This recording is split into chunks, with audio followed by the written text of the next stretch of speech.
We've arrived at our final installment of this round of Daily Dose Septuagint Edition. We're going to finish out our series taking a look today at Malachi 3, verse 1.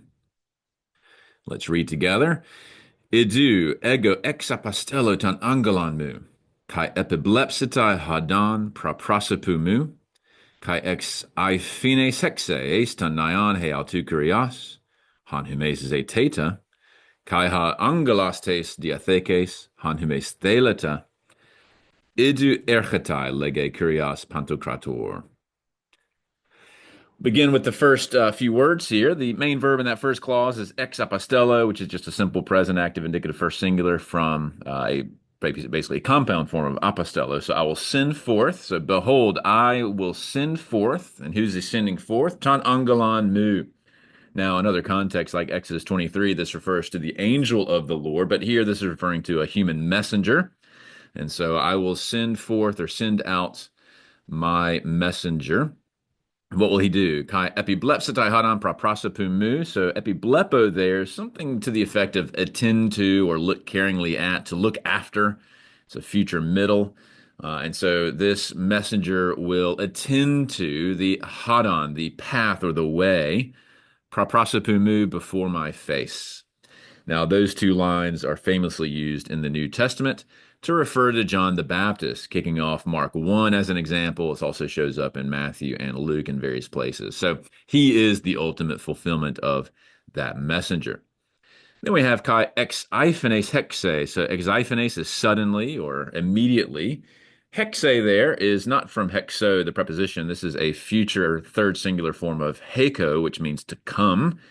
And where is he going to come? Eistan nyan there. That is the word for temple.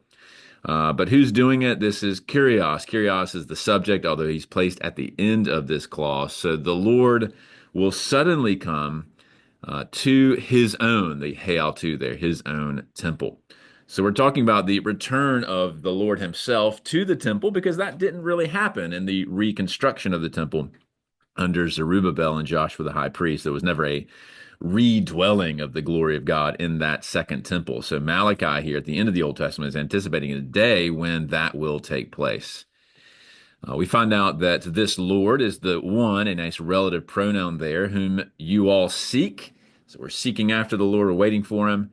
And then this messenger is called the angelastes diathekes, the messenger of a covenant or of the covenant, presumably the new covenant. So John the Baptist here again, who's the angelos, is the harbinger, the forerunner of a new covenant era.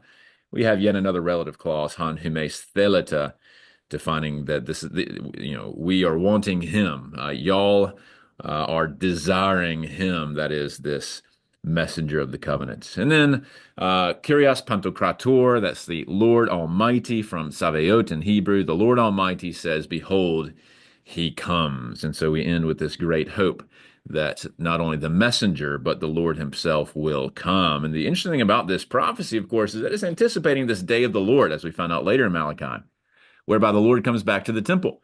And then we find out in the New Testament, particularly the Gospels, that the messenger is John the Baptist, and he precedes the coming of the Kyrios, the Lord Jesus, who, if you know the trajectory of the Synoptic Gospels, the climax prior to the cross, of course, is Jesus' arrival in the temple itself to inspect it, finding it bankrupt, which then ultimately facilitates his arrest and death. And so Malachi 3 is a tremendous influence on not only the identity of John the Baptist, but on the divine identity of Jesus as the incarnate one who has brought this new covenant and has visited his temple. So that wraps things up for this installment of Daily Dose Septuagint. I hope you've had a good time.